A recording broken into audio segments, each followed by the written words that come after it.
A gente segue falando sobre esse assunto. Converso agora com Paulo Feldman, professor da FIA Business School. Professor, seja muito bem-vindo, é um prazer ter você aqui. O prazer é meu, Vitor. Muito obrigado pelo convite. Professor, eu queria começar perguntando sobre essa modalidade, esses empréstimos. A gente fala muito, né, desde a liquidação do Banco Master, sobre essa exposição de papéis detidos pelos investidores, com aquela cobertura de até 250 mil, mas eu queria entender se é uma prática comum no mercado esse tipo de aporte do fundo garantidor em instituições que mostrem algum tipo de crise de liquidez, mesmo que não tenham sido liquidadas ou que tenham atingido exatamente esse cenário de completa inviabilidade dos seus negócios. Não, Vitor, não é comum, não deve ser comum, porque justamente ele é usado quando há iminência de uma crise. Então, tem duas razões importantes que motivam a utilização do Fundo Garantidor de Crédito. Primeiro, boatos. Boatos começam a surgir falando que uma instituição não está bem e que ela pode quebrar. E boato é quase a morte para uma instituição financeira. Então, quando tem boatos, as pessoas correm para sacar os seus recursos, liquidar as suas aplicações, antecipar eventuais títulos que tenham comprado, investido. Então, é um problema sério para uma instituição financeira a boataria. Então, essa é a primeira razão.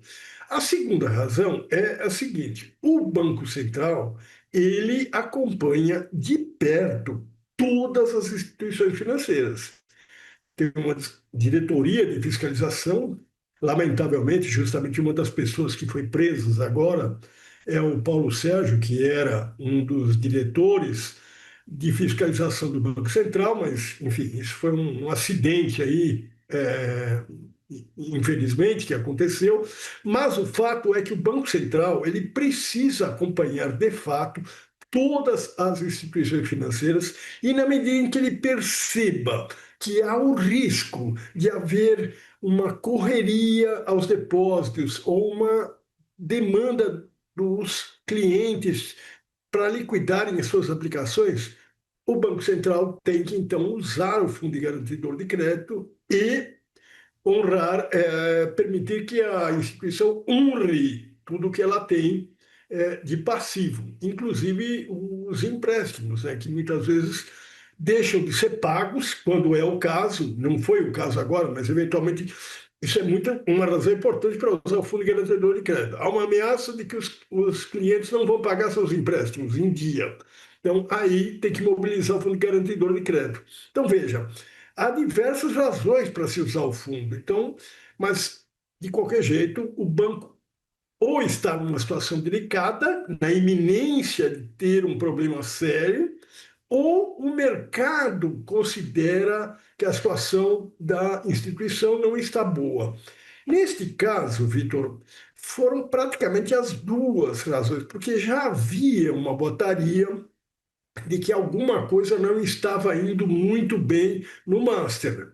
São várias coisas. Quer dizer, o próprio fato do Master oferecer taxas de juros altíssimas nas suas aplicações para atrair clientes já era um indicativo. Além disso, havia toda aquela história de que o BRB eventualmente ia entrar no Banco Master.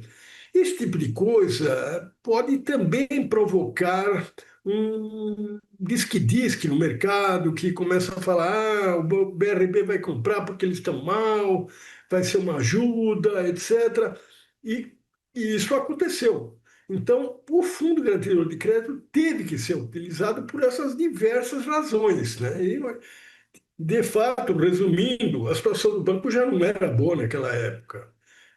Então, foi bom que o fundo foi usado. Agora, eventualmente, não adiantou, não deu certo, né? O resultado agora a gente sabe que, né, quando o fundo chegou a ser usado, já não adiantava mais, estava muito próximo da, da quebra praticamente do banco, né? Que entrou numa liquidação extrajudicial. Professor, a gente tem uma exposição bastante significativa dos recursos do fundo, o que causou bastante incômodo perante principalmente os principais bancos, né, os chamados bancões.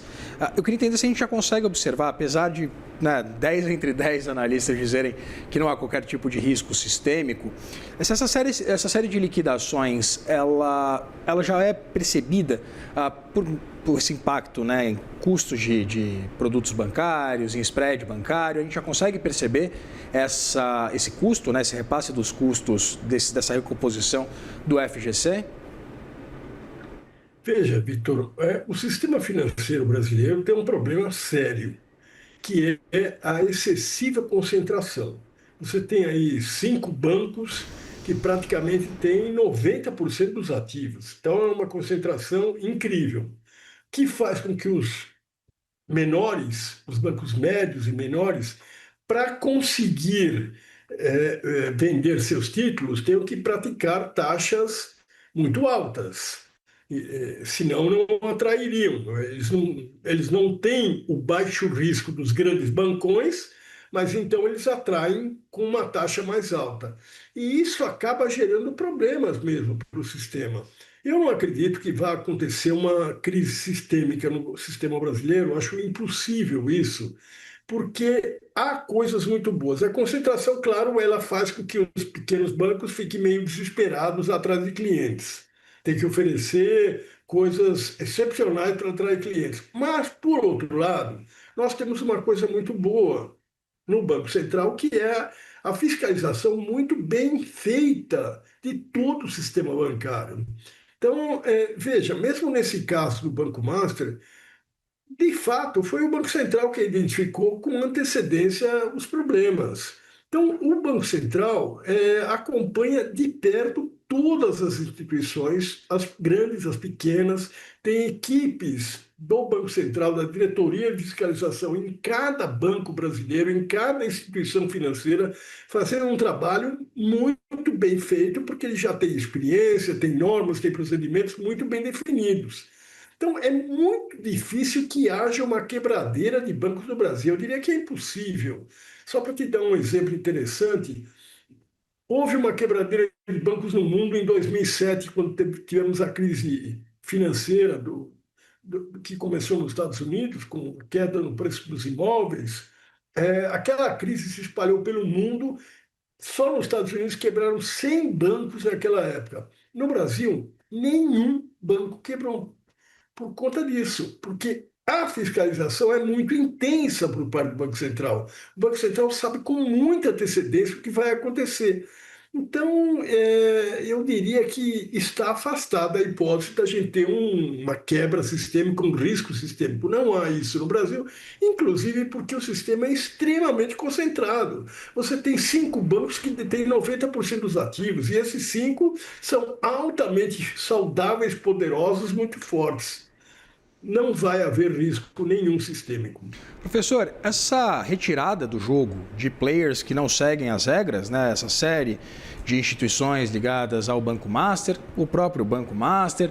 Agora, é evidente, né, a gente não está falando do Fundo Garantidor, mas hoje a gente acompanhou essa liquidação também do Grupo Entre, né, da Entrepay. Eu queria entender, essa limpeza feita pelo Banco Central recentemente, ela melhora de fato o ambiente de negócios, mesmo mantendo esses bancos médios, né, que seguem a regra do jogo, como você trazia para a gente, esses bancos eles podem se diferenciar daqueles que não seguem as melhores práticas do mercado? Olha, eu acho, Vitor, que é saudável que o Banco Central mostre que ele está vivo e acompanhando. Então, porque assim desestimula eventuais empreendedores que queiram abrir um banco e acham que é fácil abrir um banco e atuar no mercado brasileiro.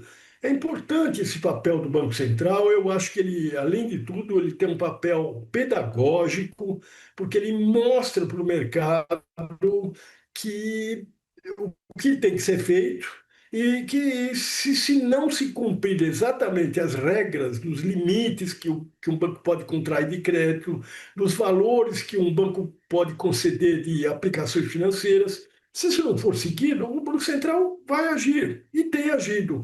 Isso é saudável, não é ruim, não. Isso mostra que o Banco Central está vivo e atuante. Aliás, ninguém tem dúvida disso, porque todo mundo sabe que o Banco Central tem sido muito atuante no Brasil e é por isso que nós temos um sistema financeiro bancário dos mais saudáveis do mundo, em todos os aspectos, inclusive no nível de automação.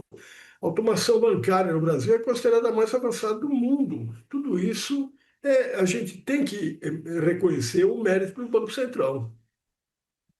Banco Central independente, com uma capacidade, inclusive, e a coragem de enfrentar até mesmo interesses, né, que não republicanos, mas que deixam muita gente muito interessada. Professor, muito obrigado pela sua disponibilidade. Conversei aqui com Paulo Feldman, professor da FIA Business School. Foi um prazer. Eu que agradeço a oportunidade, Vitor. Muito obrigado. Forte abraço, até mais.